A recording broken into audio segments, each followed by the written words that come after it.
Chers amis, bonjour. Nous sommes le lundi 25 septembre 2023. Il est 10 heures. Quelques news de l'Arménie, de l'Artsakh et de la diaspora arménienne. Bien sûr, l'Artsakh. L'actualité est en Artsakh. Donc, le flot de réfugiés arméniens de l'Artsakh, fuyant les horreurs de leur village et de leur ville, arrivent en Arménie depuis hier matin. Ce matin, à 6 heures, le nombre de réfugiés arméniens de l'Artsakh arrivés en Arménie, donc vers Gornitsor, en fait, par le corridor de la Chine, ou à Goris, était de 906, pardon, donc pratiquement 3000 Arméniens qui sont arrivés, et qui étaient sans toit, ils étaient donc souvent proches de l'aéroport de Stepanakert.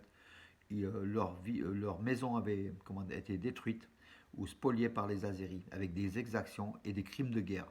Car il y a eu des crimes de guerre, une nouvelle fois, il y a eu des crimes de guerre dans plusieurs villages de l'Artsakh, dont des familles entières ont été décimées, des civils, tout simplement parce que les Azéris voulaient s'en prendre aux Arméniens. Voilà, donc l'Arménie va accueillir donc encore des dizaines de milliers de réfugiés arméniens de l'Artsakh. Sans doute 10 000, on aura le chiffre de 10 000 à 15 000 entre aujourd'hui et demain, en espérant que la totalité des 120 000 Arméniens de l'Artsakh ne viennent pas, tout simplement pour qu'il reste une partie à Stepanakert ou ailleurs, pour garder déjà le patrimoine arménien, pour garder le pays malgré tout, même s'il est azérisé. Et peut-être les Russes vont jouer donc un autre jeu, donc on verra. Mais en tout cas, là les Russes sont complices avec les Azéris, ça c'est, comment dirais-je, c'est acté, donc on l'a vu, donc voilà, donc les Russes, la collaboration russo-consentée d'ailleurs, hein, par la fermeture du corridor de la Chine, le fait que les Russes ne bougent pas depuis 10 mois, il y avait quelque chose, donc il y avait des accords conclus entre Poutine et Aliyev. Aujourd'hui on l'a vu, donc c'est au détriment une nouvelle fois des Arméniens. Le génocide de 1915, donc ces arrivées des réfugiés arméniens nous font penser au flot de réfugiés fuyant le génocide de 1915. Une nouvelle fois en 2023, donc c'est la suite tout simplement, hein, on le disait, mais aujourd'hui on a des images, avec des images qui nous blessent, hein, d'enfants, de personnes âgées qui sont vraiment démunies de tout et qui, encore une fois, sont délogés de leur patrie, de leur terre d'origine, et qui ont sans doute perdu à jamais.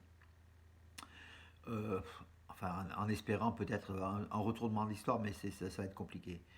Donc l'Arménie va accueillir, donc hier déjà, le Stepanakert a été relié au réseau de système électrique donc azéri. Voilà, a été éclairé donc à l'électricité azéri tout simplement. Donc l'Azerbaïdjan va azériser toute la région de l'Artsakh. On ne parle plus de république autoproclamée de l'Artsakh. Aujourd'hui, c'est une région de l'Artsakh. Tout doucement, les Azéris vont installer tous leurs drapeaux, les institutions. Ils vont azériser progressivement et les Arméniens n'ont pas leur place. Hier, l'un des réfugiés arméniens donc d'Artsakh, une personne âgée, devant les caméras de télévision, je crois que c'était sur la France Info, il affirmait mais on ne peut pas vivre avec les Azéris, qu'est-ce que vous voulez, on ne peut pas rester, donc voilà, du moment où ils sont là, nous on est obligé de partir et on peut les comprendre. Voilà, donc je vous disais, donc 5 civils,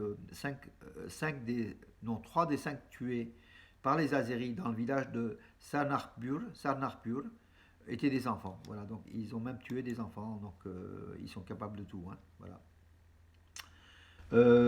Alors, un coup d'État. Le service de sécurité nationale donc d'Arménie aurait arrêté un groupe de 8 personnes, des croisés, hein, du groupe des croisés, qui préparait un coup d'État contre Pachinian. Voilà, contre Pachinian. Bon, c'est vrai ou faux, on ne sait pas. Mais il est vrai que la position de Pachinian est aujourd'hui plus que dangereuse, puisque les manifestations ont toujours cours. Des milliers de personnes encore hier soir à Yerevan, et puis ce matin encore, de la désobéissance civile. Je ne sais pas comment le gouvernement Pachinian va passer le cap justement cette crise, grave crise, une nouvelle fois, car il a déjà vendu l'Artsakh, il a affirmé que l'Artsakh faisait partie de l'Azerbaïdjan. C'était déjà signé l'arrêt de mort de l'Artsakh. C'est Pachinian, hein, qui l'avait déclaré il y a quelques semaines. Et aujourd'hui, on a vu les résultats. Là, il affirme que les alliés sur lesquels, donc hier oui, c'est un communiqué, une intervention télévisée.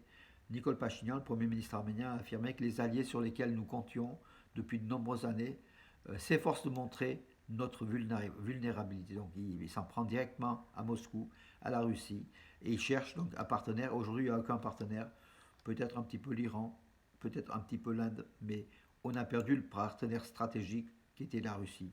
Mais le constat désabusé de Pachinian, c'était pratiquement dès le premier jour, hein, dès son arrivée en 2018, en mai 2018, donc à Yerevan, par la révolution de velours. L'installation d'instances démocratiques en Arménie, c'était en contradiction directe avec le régime dur de la Russie qui ne voyait pas d'un bon oeil. Aujourd'hui, la Russie s'est vengée, voilà. Et on a perdu l'Artsakh. Et on risque de perdre aussi le sud de l'Arménie, le Zangezur, dans la suite. Donc hier, intervention télévisée du président français Emmanuel Macron. Bien sûr, la question de l'Artsakh, il devait intervenir sur l'Artsakh, on l'avait signalé. Il est intervenu. Il a dit des banalités en fait, hein. Bien sûr, donc je vais vous dire quelques phrases. La France se tient toujours aux côtés du peuple arménien, bien sûr. Le droit international, voilà. Et puis donc, voilà, l'aide humanitaire avant tout. Soutien politique pour la paix durable, pour une paix durable et des minorités au Haut-Karabakh, qu'elles soient respectées. Voilà, on a aujourd'hui une Russie complice de l'Azerbaïdjan, c'est ce qu'a dit Macron, hein. Une Turquie qui a toujours été le soutien de ces manœuvres donc auprès de l'Azerbaïdjan. Voilà le constat donc, du président français. Donc il n'a pas informé s'il allait militairement aider l'Arménie. Par contre, il a dit qu'en fait, justement, l'affaire de l'Artsakh n'est qu'un début et que c'est le sud de l'Arménie, la région de Zangezur, de Sunik, qui est désormais menacé. Et là, il faut réellement armer l'Arménie pour pas qu'elle fasse aussi les frais de ces frontières intangibles, hein, qui sont reconnues, mais qui, par la force, l'Azerbaïdjan, le couple maléfique turco-azéri, pourrait par la force imposer sa domination sur le sud et envahir le sud de l'Arménie. Ce matin, donc, Erdogan est au Nakhichevan avec Aliyev. Une nouvelle fois, ils sont en train de monter une affaire pour sans doute envahir l'Arménie, le sud de l'Arménie. Voilà mes amis, donc des bus qui sont à disposition bien sûr de ce flot de réfugiés arméniens d'Al-Sar. Les Israéliens demandent l'arrêt des livraisons d'armes à Israël, affirme Alexandre Lapshin. Alexandre Lapshin, c'est le blogueur israélo-russe qui a fait de nombreuses révélations, dont les exactions, les crimes de guerre commis par les Azéris dans plusieurs villages proches de Martakert et de Mardouni et d'Askeran, et que les soldats russes avaient filmé et qui ont été victimes, ils ont été liquidés, les 6 soldats russes, justement dans un guet-apens tendu par les Azéris qui voulaient leur récupérer les vidéos qu'ils avaient prises, donc voilà, comme témoignage. Voilà aussi les crimes d'État de l'Azerbaïdjan qui aujourd'hui sont condamnés mais ne sont pas sanctionnés. Donc il n'y a aucune sanction à ce jour contre l'Azerbaïdjan. Bien sûr, on parle de l'arrêt du gaz azéri à l'Europe de la fourniture et puis on accuse Van der Leyen, Philippe de Villiers, son intervention qui est remarquable. On l'a mis la vidéo, hein. Bravo Philippe de Villiers qui affirme les valeurs de l'Arménie qu'elle porte et que la France doit défendre et qui accuse Van der Leyen pour du gaz azéri d'avoir vendu le peuple arménien. Regardez sa vidéo, elle frise déjà les 100 000 vues, c'est énorme. Merci Philippe de Villiers, encore une fois. On a quand même des défenseurs du peuple arménien, comme aussi Besson et puis d'autres, hein, qui sont intervenus sur Sud Radio. Il y a des vidéos qui circulent, qui sont plutôt à notre faveur, mais aujourd'hui, militairement, on n'a rien. L'Arménie est seule avec ses armes, dans l'attente d'autres armes, bien sûr, de l'Inde, mais l'Arménie qui fait face au danger pantouranien. Les forces armées azéries de l'Azerbaïdjan ont présenté le matériel militaire remis par les forces armées du Haut-Karabakh. Bon, il y a des chars, il y a des systèmes anti-missiles, anti-chars, des kalachnikovs, beaucoup d'armes, mais pas de quoi, malgré tout, renverser l'armée azérie, hein, avec le matériel qu'on avait, même s'il était bon. Il manquait quand même, il manquait l'armée de l'Arménie, puisque le corridor de la Chine avait fermé donc le lien. Voilà. Le rapport américain, donc marque d'oreille, a arboré un maillot, un t-shirt, pardon, 1915-2023, qui veut dire nier les génocides de 1915, c'est aussi continuer les génocides en 2023. C'est le génocide qui est en cours. Alors les camions humanitaires du gouvernement arménien qui étaient bloqués à Gornitsor en face du corridor de la Chine sont revenus hier à Goris et ils vont repartir en direction de Stepanakert, de l'Artsakh, accompagné de la Croix-Rouge et des forces russes de paix. Voilà, donc en fait la solution a été trouvée. Mais les camions ne vont pas directement passer par le corridor de la Chine, ils vont revenir à Goris, qui n'est pas loin, hein, et repartir après, peut-être par des camions de la Croix-Rouge internationale ou des forces russes de paix. Voilà, ce sont les exigences de l'Azerbaïdjan aujourd'hui, c'est le dictat, partout, c'est le dictat de l'Azerbaïdjan. Et bien sûr, les Russes obéissent, hein, les Russes, j'allais dire le dictat de l'Azerbaïdjan avec leur complice, la Russie. Voilà les amis, donc on a réellement aujourd'hui, on est en, comment on est dans le désarroi le plus complet. On a perdu le partenaire stratégique auquel on croyait pendant des dizaines d'années, la Russie. La Russie qui peut faire encore beaucoup de mal, qui peut bien sûr faire un coup d'État à Yerevan, mais que la Russie vend son gaz à l'Azerbaïdjan et vend des centrales nucléaires à la Turquie, et qui a besoin de la Turquie pour l'OTAN, pour un petit peu désamorcer l'OTAN.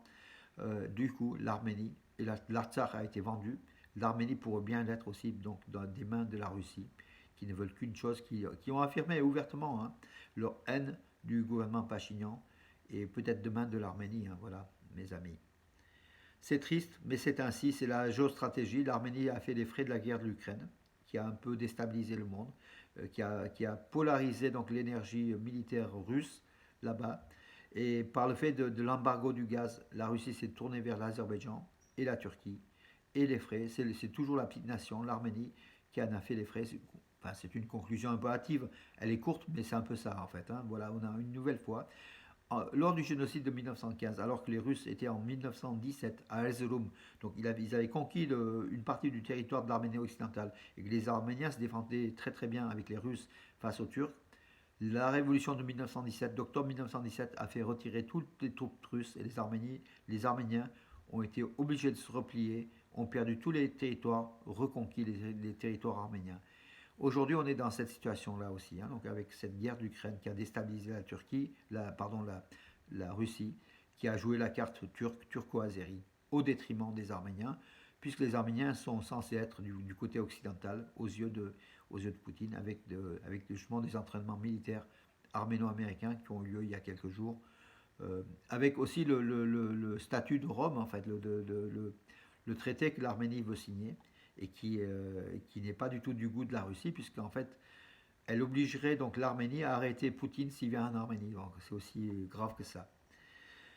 Voilà mes amis pour aujourd'hui. Ben, écoutez, en attendant des bonnes nouvelles, mais des bonnes nouvelles, c'est vrai que je ne vous en donne pas beaucoup ces derniers temps malheureusement, mais au moins que ces réfugiés arméniens aient leur vie sauve en venant en Arménie, en repeuplant le sud de l'Arménie, mais que le territoire arménien de la Sarre, que fait-on? On doit l'abandonner aux Azéris? Moi je ne crois pas, parce qu'il y aura quand même une résistance malgré tout des Arméniens. Peut-être la moitié des 120 000 Arméniens viendront en Arménie, l'autre moitié peut-être restera sur le terrain, et c'est peut-être un bienfait de rester sur le terrain, même sous le joug azéri, c'est au moins protéger le patrimoine arménien sur place, les institutions, même si elles deviennent azéries, la présence arménienne est quand même importante. Voilà, sur ces terres qui sont arméniennes depuis des millénaires, on ne va pas céder du jour au lendemain, mes amis. Voilà. Et puis la manifestation du premier. Je crois qu'il y a une manifestation encore plus rapidement, je vous indiquerai aujourd'hui. Vous pouvez suivre aussi cela, l'actualité sur Nouvelles d'Arménie, Arménews, hein. Voilà. Bonne journée mes amis, en espérant de bonnes nouvelles. À demain.